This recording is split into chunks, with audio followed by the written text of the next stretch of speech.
Hey, this is Jared. You're watching Backroad Exploration. Today I'm going to talk all about off-road trailers, why we picked one up for our family, the pros and cons that we've ran into over the past year of running it, and if an off-road trailer is the right thing for your overland and off-road setup. Let's get started. I always like to talk about the positives first, so let's jump into the pros. The first pro of an off-road trailer is that it gives you a ton of extra space, and honestly that was the number one motivating factor for our family in picking one up. We are a family of 6, I have 4 kids, and the reality is the GX just was not big enough to get all of the gear and our family out on the adventures that we wanted to do. It has limited cargo space. The reality is outside of a full-size truck, you really just there are not a lot of setups for families that really work for all of your gear for multiple days of vehicle supported adventure. And so for us, an off-road trailer was absolutely essential. There's tons of different options out there, from really large to small and compact, really complex with all kinds of advanced systems in them, or really utilitarian, kind of like the military M416 trailer that we have. Our goal was all about cargo space, and that to me is the main benefit of an overland trailer. It gives you a ton of cargo space.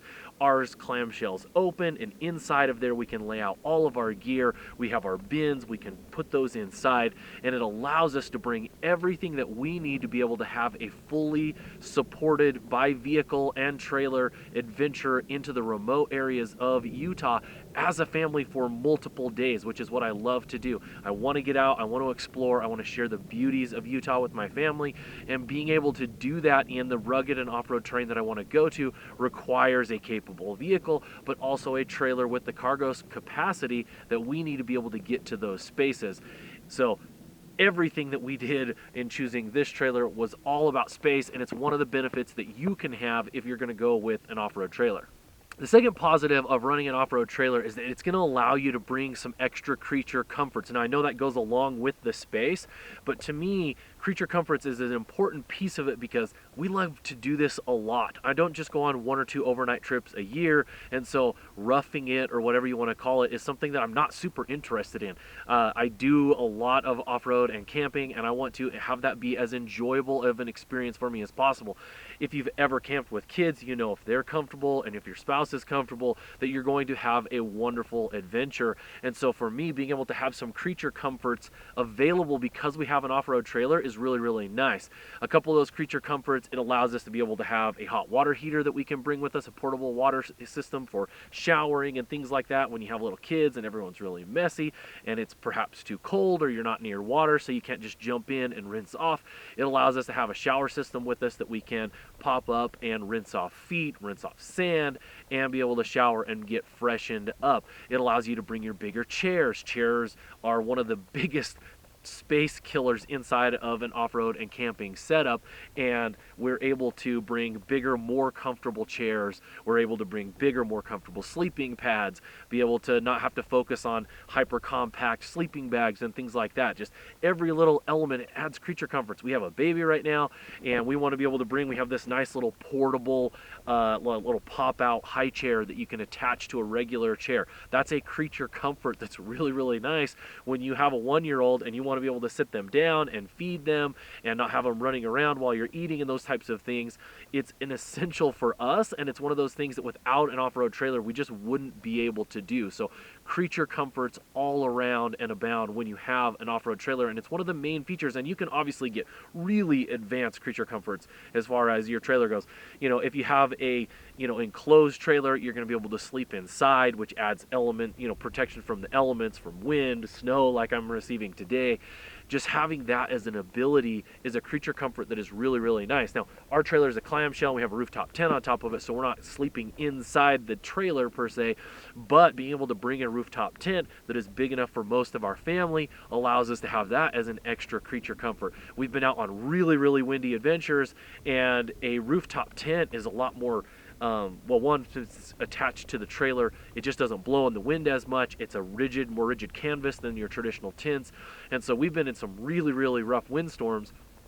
We can all crawl up in the rooftop tent, play some cards, get out of the elements, and just enjoy the camping experience without having some of those negative impacts of things that you can't control, like the weather. So just in general, you're going to have a much better creature comfort experience when you're out on your adventures, which is another key benefit of having an off-road trailer. The third thing that I love about having a trailer is that you can pre-pack for a trip, and even better, I'm still dialing in my setup, so it's not perfect yet, because sometimes I'm going, with just a few of my kids or the whole family, but you can actually just use it as your storage for your gear. You can have everything completely ready to go so that you're able to just take off on an adventure. And so while I don't have this perfected yet by any means, I want to have it so that after a trip and we do our load out and we get everything reset and cleaned up, that it's all put back away, and that the only thing that we have to do is put the food in the fridge and head out on another adventure.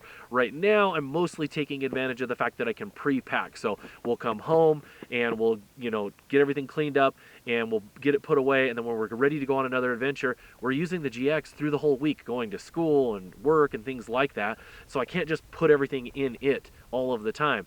But with the trailer, we can do that. So throughout the week, I can be loading it up so that if we're going to head out for a weekend trip, all we have to do the day of is throw the food in the fridge and we can take off. We can pre-put our water in, we can pre-put power, all of our gear. There's just a lot of elements like that I love that you can pre-pack for an adventure. And like I said, I really want to get it to where it's so dialed that it's just ready to go all the time, and then we're set, and makes just going that much easier. There's so many beautiful places that are close by. I don't want to have to spend hours upon hours to pack for an overnight trip. I want to be able to just hook up and be ready to take off, and a trailer can help facilitate that type of a thing. Now, the fourth thing that I love about having a trailer is it actually allows you to lower the overall weight of your vehicle. It's really common in the overlanding space to overload. That's why they call it overloading, whatever.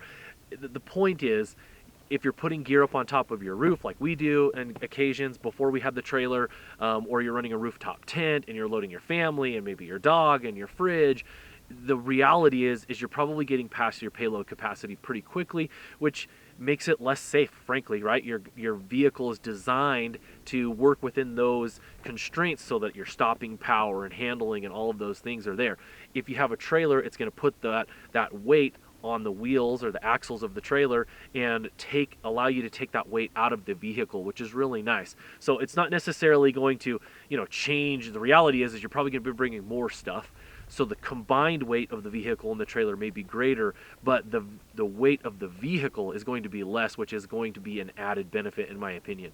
It also allows you, sometimes we will still use like storage bins even when we have the trailer, but then we can focus, if there's a storage bin going up on top of the roof rack, it can be just like bulky, lightweight things like sleeping bags and things like that take up more space than we want to put inside the trailer, but also don't really affect the handling of the GX off-road and by increasing a bunch of weight that is high up and things like that. So I love that you can lower the overall weight inside your rig by dispersing that out across the trailer. Fifth thing that I love about having a trailer is that it really improves how base camping works for you. So traditionally on our trips, we will find a place that we're going to camp, we'll stay that night, we will camp, get everything set up, and then the next day we'll load everything back down and move on to the next destination. One of the things that I found that I've been really liking with the trailer is often we're getting into a really cool area that we just want to do a ton of exploring. So we'll find a beautiful campsite, we'll set the trailer up and set it up as a nice base camp, and then we'll go out and do day trips where we're going to go out and maybe find a swimming hole to jump into, or things like that in the GX that we can go do maybe some more technical trails, all while we're not necessarily dragging all of our gear with us on those types of things, and the trailer is there for us to come back to all set up and ready to go. That sometimes isn't what people want to do. A lot of the trips that we do aren't base camping trips, but if you are going to base camp, man, it is really nice having a trailer that's just completely set up. We've got our tables out, we've got propane hooked up, all of the things that just make the cooking and those types of processes that much better, especially if you have a more fancy trailer that has a lot more amenities. Man, it can be really, really nice. You have your nice big galley and things like that, and you're off enjoying a day out on the trail, and you can come back and not have to have the fatigue after a full day out on the trail of having to reset up camp. So they're really great for base camping. That's why you see big bumper pulls and stuff like that. But for us, we wanted something that could be really capable, but also offer those amenities of having a nice base camp set up. The sixth thing that I really like about the trailer, and something that doesn't get talked about as much, is that it actually allows you to have less upgrades for your vehicle. So rather than putting a bunch of mods on your vehicle that you're going to be driving around, commuting with, often it's your daily driver or your family hauler, there's really no reason that we need to be hauling everything that we're doing, a rooftop tent and stuff like that, back and forth to dropping the kids off for school and sports practices and things like that. By having a trailer, you can basically eliminate needing some accessories going onto your vehicle and just put those on the trailer where it's ready to go. So it actually allows you to lower the amount of mods that are required to go on the vehicle and that are getting beat up in a lot of settings, just going back and forth in scenarios that aren't your off-road trips. So that's one of the things I've really liked. It allows you to just attach those things like your propane tank, your spare trash bags, shovels, traction boards, all kinds of things that are common to see attached to the vehicle, and that maybe you would even need to do bumpers and different things like that to even set those up. But you can now just have that on the trailer that's outfitted for those types of situations, and you're not necessarily having to be kitted out or whatever everywhere you're going, because it's all attached to your trailer, which is pretty cool. Now the seventh thing, and this gets a little bit complicated, but it does in general offer some redundancy. So for example, we've got 2 extra tires and a spare tire. We have the same lug pattern and tire size on the trailer as we do on the GX. So technically I have 3 extra spares, which is pretty nice if you needed them. Other redundancies come in. While we do carry some water in the vehicle, the trailer's outfitted with water, which is really nice. While we carry power in the vehicle, the trailer's outfitted with power, so we have extra redundancies there. In addition to that, going back to the first pro of having extra space, because there is a little bit extra, it allows you to just bring a little bit more tools, maybe a few more spares, things like that, that are going to enable you to maybe be able to sustain an adventure longer or be more prepared in case you run into any problems out on the trail. Now, there's obviously some cons to having a trailer that can go in the redundancies category, which we'll talk about in the cons section. Now, the eighth thing that I really like about having a trailer is that for us, it actually improves our deployment time. So, some trailers are a little bit more complex, and so when you get to camp, setup time is actually longer, but for us, it's faster, which is really, really nice because we can get to camp, I can pop the rooftop tent, it goes up really quick, we just grab our gear, toss it up in there, and we're able to have camp set up really quickly. Has a table that is able to be set up on the fender here. We can hook the propane. All of those things I've found versus throwing out an additional table and different things like that. Overall, my deploy setup with the trailer is faster than my deploy setup was without a trailer, which is a really cool benefit because, like I said, my main thing I like to do is do multi-day adventures where we're going to travel, maybe we'll camp, and then we'll travel some more the next day and camp again. And so you're taking your camp up, you're tearing it down regularly, and the faster and more efficient you can make that process, just the less fatigue and wear of that part, because to be frank, that's my least favorite part. My favorite parts are being out on the trail and enjoying beautiful campsites. The actual working around camp and getting things set up, not my favorite part, and if I can minimize how long that takes and how much effort it takes, that's a total win for me. Last but not least, one of the things I love about an off-road trailer, now this is specific to an off-road trailer versus maybe a more traditional bumper pull, is that it's really capable. So I'm not going to say it's making my vehicle more capable. We'll talk about that in the cons. But I love that an off-road or an overland trailer like this is capable of going the places that the GX is. It has a narrower track width, so I can get into all of those spots that the GX is going to go. It's lightweight, so it's not dragging us down too much. It's very capable. I've taken it on some really tough trails, and I've been impressed that it'll just go anywhere that I'm going to pull it. And that's where it's maybe a benefit over a more traditional bumper pull where you're going to only be limited to well-graded dirt roads or forest roads and not be able to take it down some of those more narrow tracks that you want to go that often lead to some of the best campsites. Now, having said all of those things, I'm sure there's tons of other pros. If you have pros that you like about a trailer, please share those in the comments of this video. Now let's talk about the cons, because there are a lot of cons of running an off-road trailer. Now, the first con honestly isn't as big of a deal to me, but it is one that gets brought up more and more often, is miles per gallon. Now, to me, like if you have a built off-road vehicle, the reality is your MPGs just don't matter that much. You just can't care about them because you're never going to be happy. It doesn't matter what rig you have. Sure, some are better than others, but it's not like these are commuter vehicles that are getting 30 to 50 miles to the gallon. Man, if you're getting above 15, you're probably feeling stoked. Now, with the trailer, I noticed that our miles per gallon dropped anywhere between 1 and 3 miles per gallon. The GX is already really bad on fuel. you know, averaging probably once we went to the bigger tire setup and those things, we really were averaging about 15 on the highway, 13 around town.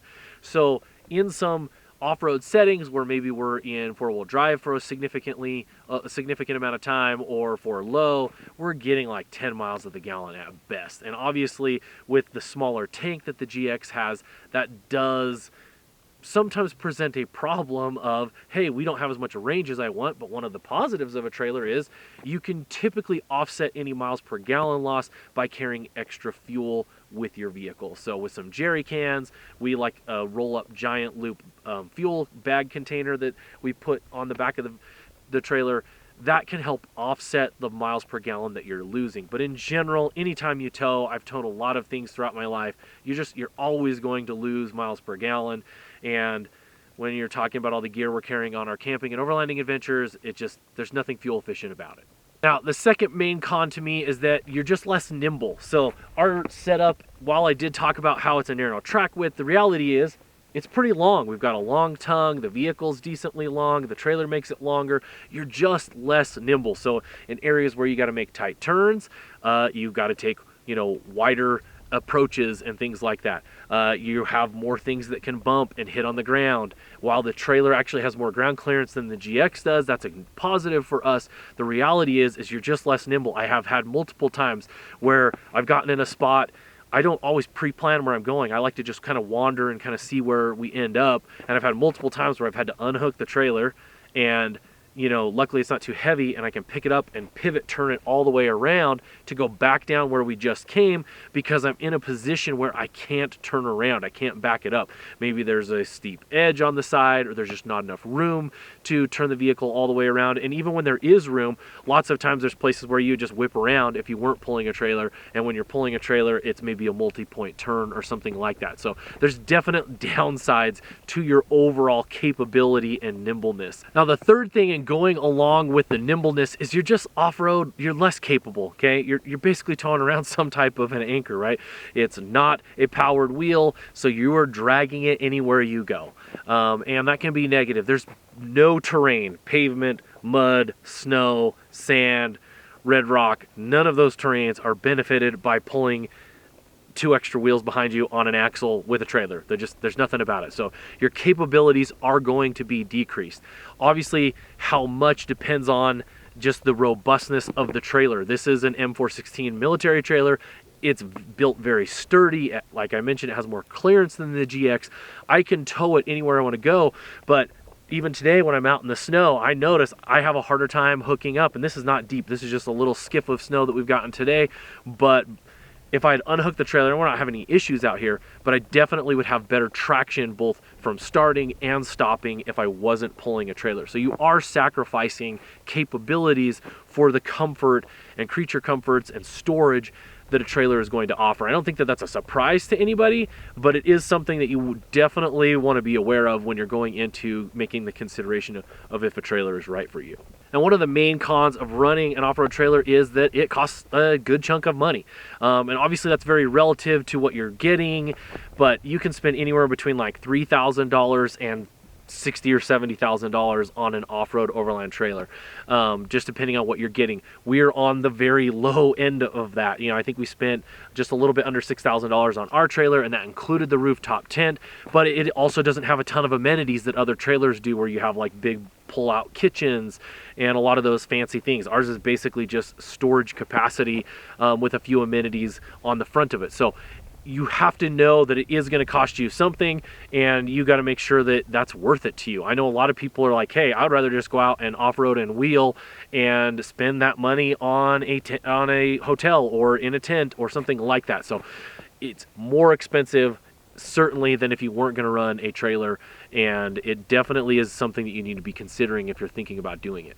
Another con of running an off-road trailer is that you have more things that can break. So there's more maintenance that has to take place. You're greasing extra hubs, you're repacking extra bearings, you're watching to check how wear is going on to extra tires.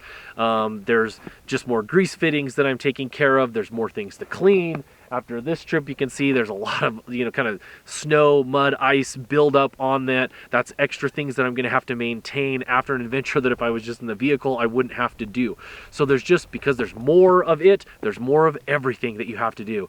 So you need to consider that. And like, if you're looking for a really low effort setup, then you probably just want to take your rig, lay the seats down, put a mattress pad down, and sleep in there. I did that for years with my Jeep and even with the GX, but as my family's grown, our life has grown and got more complex, then it's added a more complex setup to us. But just keep in mind that it's definitely more things that can go wrong. Towing in general, I've towed boats and things like that my whole life, and you're just, I don't know, you're a little bit more on edge, you're paying more attention to what's going on with the trailer. It's less of a relaxing, just driving experience, which isn't a big deal because I love to be off-road, and then you're paying a lot more higher attention to, your surroundings and what's going on and checking out beautiful things anyways. But you're constantly checking your mirrors to make sure that it's tracking right and that there's nothing that's flapping or falling off or just all kinds of things like that. So it's more of a complex setup, which can be a con if you just want something that's super easy, quick, and you can head out and you're not thinking about maintaining a lot of different things. So keep that in mind when you're thinking about a trailer. Now, another con that has been a surprising one to me that I wasn't really expecting, and this kind of maybe goes with your nimbleness thing, is that parking can be kind of a pain. Sometimes some of the gas stations that we're going through, they don't have a lot of space, or it's the one gas station in a small town, and there's a lot of people that are using that gas station as a hub to go out on their own adventures. And I've just been surprised multiple times where I'm kind of hunting for parking a little bit to make sure that there's space, or if I'm going through and filling up, I'm eating up multiple, fuel pumps and things like that. So there's been some on-road nimbleness that I've been surprised by. Even though it tracks really well and doesn't take up a ton of space, there's been some instances where there's little things. I've had one gas station that was really narrow, and just the way that it's going, there isn't a good way to pull through and pull out. This is able to do it, but if I was in a bigger trailer, we would have had to back out, and then you're dodging vehicles and things like that. So just keep in mind that parking is going to be a little bit more complex. And then the other thing that I noticed is it's kind of changed what I'm looking for when I'm out looking for campsites. So often when I pre-plan a trip, I'm kind of looking at some satellite images, and then I'm looking at like Gaia GPS and kind of saying, hey, this looks like it could have a cool overlook just based on the topography of, the mapping that I'm looking at. And sometimes I'd be like, that looks like that could be a really narrow, steep road. And if there isn't a place up there that I can camp, I have to think about, is turning around up there going to be something that I want to do? Is there going to be enough space for me? I did a trip in September with multiple other people with trailers, and there were instances, luckily there was a lot of pre-planning that went into it, and it was kind of some open areas, but we probably could have had, particularly one night, maybe a little bit more scenic campsite if there had only been one or two vehicles, no one with trailers. But because we had a trailer, we kind of needed to choose a spot that was bigger and more wide open. So you're gonna have to take that into consideration. I've had one or two times where there's a really narrow spot that's really just big enough for just my vehicle, and in the past when I would just sleep inside of it, or I could take a tent out and go a little ways away and set up the tent, I couldn't do that because the actual spot for it to fit a vehicle was maybe a little bit more narrow or smaller. So keep in mind that you're going to have a little bit harder time parking, and that it can limit your ability to camp in some areas. It's not a huge factor, but it is something that I wasn't really expecting to run into, and has come up a couple of times over the past year of running a trailer. To kind of summarize things, there's tons of pros and tons of cons. For us, the main pro was I want to go out on these beautiful adventures with my family, and to be able to do that, we needed more space, and I wanted to add some creature comfort so that it just made it a more enjoyable experience. I have all the way from a 12-year-old to a baby, and so there's a lot of different needs and wants in that. The kids want to bring a few things like their RC cars so that while we're around camp, they can be ripping those around, and the baby wants to have a few more. We want to be able to keep the baby out of the dirt, so we want to bring a rug that we can lay down, and a small little, high chair that we can mount, and those types of things. So with that range of needs, having a trailer is a really good option for the space to be able to set it up the way that you want. One of the key things that I liked about this is that it was kind of an empty open canvas. And while I don't intend on making many changes to the interior, because I really just want that to be a place to shove our gear, I do like that with a trailer, even if you buy one that is really, really outfitted with amenities, that you can still kind of make it your own. Similar to your vehicle and modifying it, you can set up your trailer to be a really cool, unique expression of your adventure lifestyle. So I love having a trailer. It has absolutely changed the way that we are able to go and travel as a family. We've had some incredible experiences already, and I'm looking forward to many more. I love a trailer, but there are cons. Let me know what you think, the pros and cons, things that you've noticed, or things that maybe you've been afraid of in considering purchasing a trailer. Jump in the comments, and I would love to help answer those questions. If you want to follow my family's adventures, we have a huge backlog of trips, and I'm going to be doing a ton more this year. If you want a little bit of the behind the scenes, you can join my Patreon and be able to interact with me and other patrons there. Thanks so much for watching.